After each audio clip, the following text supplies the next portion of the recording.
Assalamualaikum warahmatullahi wabarakatuh. Bismillahirrahmanirrahim. Alhamdulillahi rabbil alamin. Allahumma salli ala sayyidina Muhammadin abdika wa nabiyyika wa rasulika nabil ummi wa ala alihi wa sahbihi wa sallim tasliman biqadri azumati dzatika fi kulli waqtin wa hin, amma ba'd. Bismillahirrahmanirrahim. Kita lanjutkan tafsir surat Al-Baqarah, ini ayat 61 hingga 62. A'udzubillahi minasyaitonirrajim. Bismillahirrahmanirrahim. Wa idh qultum ya Musa lan nasbiru ala ta'amin wahidin fad'u lana rabbaka yukhrij lana mimma tunbitul ardu min baqliha wa qithaiha wa fumiha wa adasiha wa basaliha. Qala atastabdiluna alladhi huwa adna billadhi huwa khair ihbitu misrum fa inna lakum ma sa'altum wa duribat alaihimul dhillatu wal maskanatu wa ba'u bi ghadabin minallah dzalika bi annahum kanu yakfuruna bi ayatillahi wa yaqtuluna an-nabiyyina bi ghairil haqq dzalika bima asaw wa kanu ya'tadun. Ini masih bab mengenai karakteristik orang-orang Yahudi. Ya. Ini Allah begitu banyak dan panjang lebar membicarakan kaum Yahudi ini selain di suratul Baqarah, di surat Ali Imran juga, agar kita tidak mencontoh karakteristik itu sebagai umat Rasulullah SAW. Antara lain ini, wa idh qultum ya Musa lan nasbiru ala ta'amin wahid.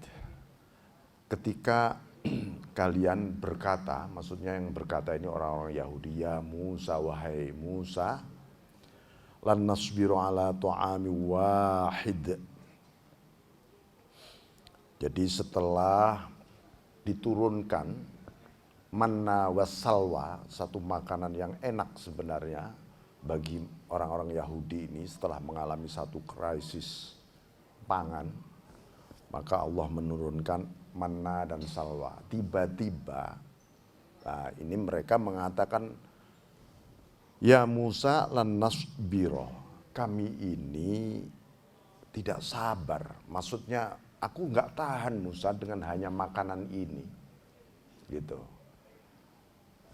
Syahwat konsumtif kami pengennya makanan yang bermacam-macam. Kamu katanya punya Tuhan Musa, bicara dong pada Tuhanmu. Nah ini Yahudi. Fad'u lana rabbaka yukhrij lana mimma tunbitul ardu min baqliha. Berdoalah, mintalah kepada Tuhanmu agar ditumbuhkan dari bumi ini sayur mayur. Wa qithaiha, mentimun, wa fumiha, bawang putih, wa adasiha, kacang-kacangan adas, wa basoliha, bawang merah, kata orang bilang berambang gitu ya.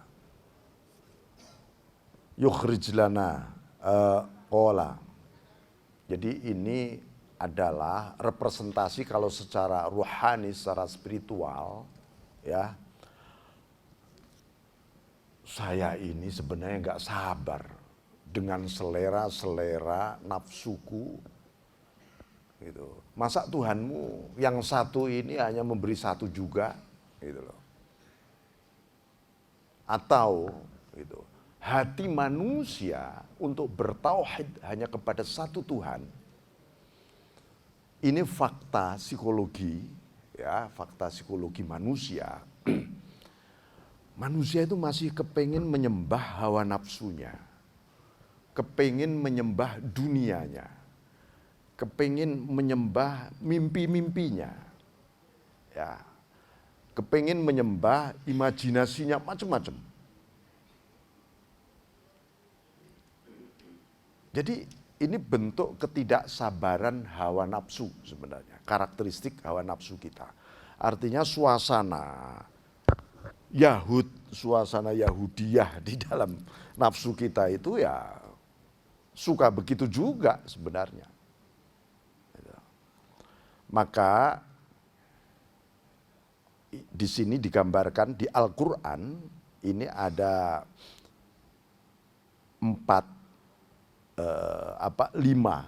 lima jenis konsumsi. Ini konsumsi nafsu sebenarnya. Kalau digambarkan di sini mimbak liha sayur mayur, nafsu itu suka yang hijau-hijau pokoknya. Sesuatu yang seleranya itu menyejukkan. Wakithaiha, sesuatu buah yang hijau juga. Itu nafsu kita, bukan hanya daunnya saja tapi buahnya juga. Ini artinya nafsu itu dikasih satu pasti minta dua, dikasih dua minta empat, dikasih empat pasti minta 8. Itu nafsu. Makanya harus, kalau di dalam peristiwa Nabi Yusuf menyebutkan innan nafsa la ammaratun bisu illa ma rahima rabbi. Nafsu itu memiliki kecenderungan kuat untuk buruk, kecuali nafsu itu dirahmati oleh Allah, dirahmati. Kalau nafsu dirahmati, dia akan mengalami transformasi. Semangatnya tidak lagi kepada hal yang negatif, tapi muncul dari ammarah transformatif ke lawamah, mulai menyesal dia terhadap hal-hal buruk masa lalu. Begitu menyesal, transformatif lagi, mendapat rahmat Allah lagi, menuju mulhamah. Dia banyak diilhami hal-hal yang positif dari Allah. Itu nafsu kita. Maka berubah menjadi semangat positif di situ. Baru nanti dirahmati lagi oleh Allah, dibersihkan lagi, mutmainnah. Dia tenang, pasrah, taat, patuh. Itu mutmainnah itu begitu maksudnya. Bukan yang dimaksud mutmainnah, wah nafsuku mutmainnah, saya sudah tenang, asik, nggak ada masalah. Bukan. Ya, mutmainnah itu patuh, diam, tenang di hadapan Allah. Itu yang dimaksud nafsu mutmainnah. Nah, kalau sudah mutmainnah gimana? Jangan berhenti, transformatif lagi, dirahmati Allah lagi. Radiyah, hai nafsu, tujuan hidupmu itu meraih ridha Allah. Itulah, bergeraklah. Ini soalnya banyak orang motivasinya, kamu kerja apa, untuk apa, cari ridha Pak, ibadah cari ridha Pak. Bener nggak sebenarnya kita cari ridha Allah selama ini? Nah, itu untuk muhasabah diri kita. Baru nanti mardiyah, mendapat limpahan ridha, nafsu menjadi ikon ridhonya Allah. Baru kemudian kamilah mulai meraih kesempurnaannya diri tadi. Jadi kesempurnaan diri itu, konsep manusia itu tetap hubungannya dengan transformasi nafsu tadi. Bismillahirrahmanirrahim. Nabi Musa menjawab, qala atastabdiluna alladzi huwa adna billadzi huwa khair. Kalian ini pengen minta ganti dari sesuatu yang oleh Allah tadi, tauhid tadi, ibaratnya malah minta yang lebih buruk, lebih rendah. Ini lebih bagus. Jadi manusia di dunia ini kadang-kadang pengen sesuatu yang banyak, tapi setiap ikon dari sesuatu tadi pasti ada problemnya. Tapi manusia pengennya meraih itu semua. Itu namanya cari masalah gitu loh ya. Di Quran itu, kalian malah cari masalah.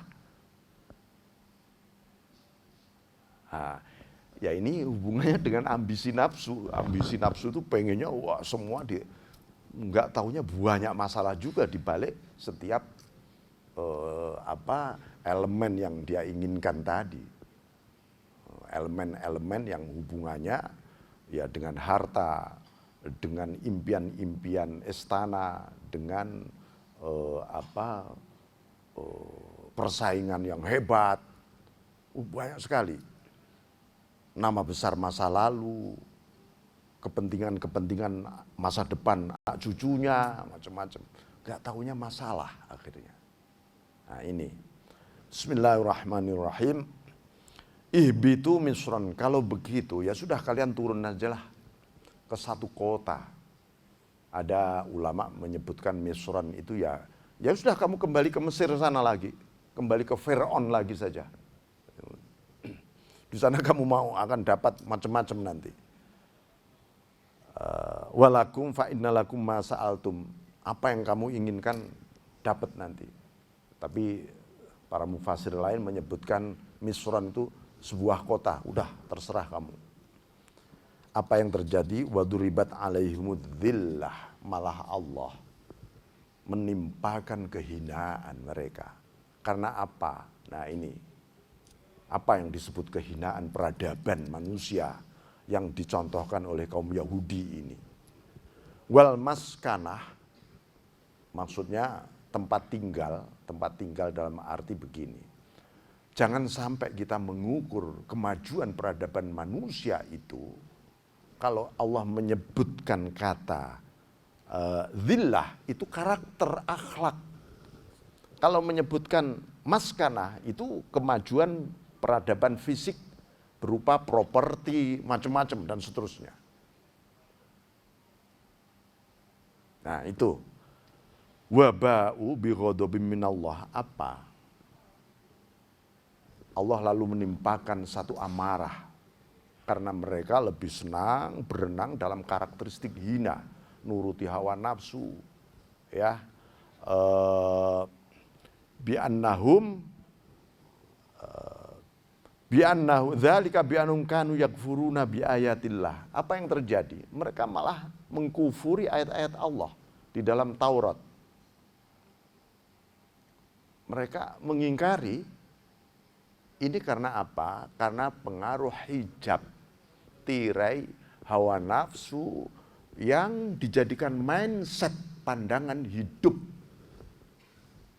Karena ini Al-Ghazali itu pernah membagi, ya, kalau kita sebut ini juga pas dengan peradaban modern sekarang.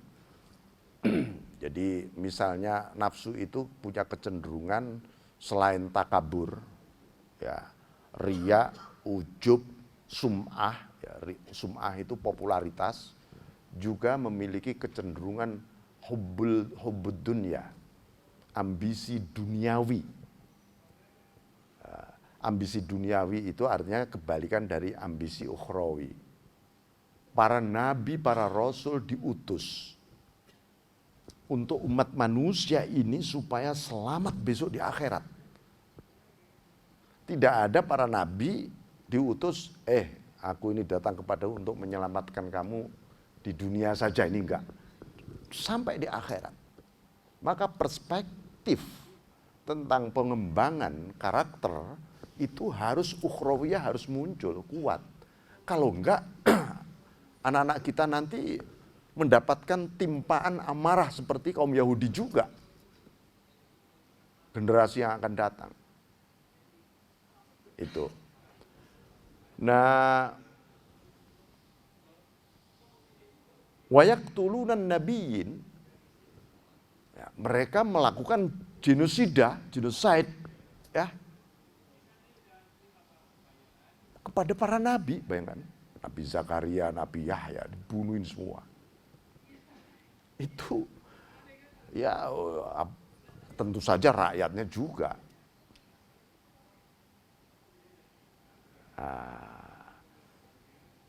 Bi ghairil haq, tanpa dasar kebenaran. Dasarnya bukan kebenaran, dasarnya ya hawa nafsu tadi. Dzalika bima asaw wa kanu ya'tadun. Mereka menyimpang dan mereka melakukan tindakan-tindakan yang melampaui batas dalam seluruh karakteristik mereka. Nah ini tentu satu pelajaran kepada kita. Ketika kaum Yahudi ini paling tidak kuat menahan kesabaran terhadap nikmat sebenarnya. Jadi orang sabar itu kan sabar terhadap cobaan, biasanya masih kuat. Berat lagi sabar menghadapi maksiat, lebih berat lagi. Ada yang lebih berat, sabar dalam taat, abot. Masih ada lagi, sabar apa? Sabar menghadapi nikmat. Itu rata-rata orang nggak sabaran sudah. Loh, apakah itu sudah punya? Ada sebenarnya yang lebih. As-sabru billah. Sabar bersama Allah ini paling berat. Bisa enggak ya hatiku ini sabar, merasakan hadirmu Allah, kapan di mana saja, dalam situasi apapun, hatiku merasakan kesabaran bersamamu Tuhan. Wah, itu paling berat itu. Tapi itu sabar, ya, sabar. Tapi ya kalau sabar ini sabar konsumtif lah inilah orang-orang Yahudi ini sebenarnya. Ini soal isi perut semua. Artinya bahwa materialisme, ya, hedonisme, seksisme itu adalah satu unsur yang menyeret manusia sebenarnya untuk masuk kepada satu khayalan. Makanya Ibnu Abbas radhiyallahu anhu, beliau mengatakan ad-dunya thalathatu ajza. Dunia itu dibagi tiga bagian. Dunia ini satu bagian lil mu'mini walil munafiki walil kafir. Ya. Dunia ini isinya karakternya kan orang beriman, orang mukmin, orang kafir, kan tiga itu aja. Nah, walil mu'mini lit tazawwud. Bagi orang beriman dunia ini untuk bekal, sudah titik. Kok kita ikut-ikutan melampaui batas gitu, maka kita akan masuk kepada hipokrisme, kemunafikan. Walil munafiki lit tazayyun. Dunia untuk lifestyle, gaya hidup. Kenapa kamu menumpuk harta? Biar gagah, biar statusku naik, biar aku disebut ini dan itu. Itu sudah lifestyle. Itu suasana kemunafikan kita sebenarnya. Tazayyun. Nah itu. Nah kalau kita mengalami gitu gimana? Ya kembali astagfirullahaladzim. Oke, aku punya dunia, kalau begitu aku distribusikan. Supaya orang lain juga merasa mendapat bekal. Maka muncul sodako, infak, zakat dan seterusnya ini. Supaya orang memikirkan orang lain juga merasakan tazawud. Tazawud itu, merasakan di dunia ini mendapat bekal untuk menuju akhirat. Bagi orang kafir, dunia ini untuk apa? Litana'um, untuk dihabiskan habis-habisan, dinikmati. Full hedonis. Nah, maka jangan heran misalnya setiap minggu ada satu kota itu kayak di Australia itu misalnya, ini Kemis sore orang antri panjang tuh, antri mabuk ternyata. Itu sampai 500 meter itu. Ini gambaran-gambaran bahwa mereka tidak memiliki apa yang disebut hidup ke masa depan ini. Karena apa? Iman ini enggak ada. Bismillahirrahmanirrahim. Dilanjutkan innalladzina amanu walladzina hadu wan nasara was-sabiina man amana billahi wal yaumil akhir. Sesungguhnya orang-orang beriman. Ini dalam beberapa tafsir disebutkan kenapa ini kok ada orang beriman belakangnya disebut man amana lagi, orang apa enggak. Nah, sebagian mufasir mengatakan ini adalah orang beriman tapi masih munafik, lesannya saja. Artinya atau begini, banyak ini orang beriman semua, KTP-nya iman semuanya. ya sudah kita husnudzon. Tapi, nah itu.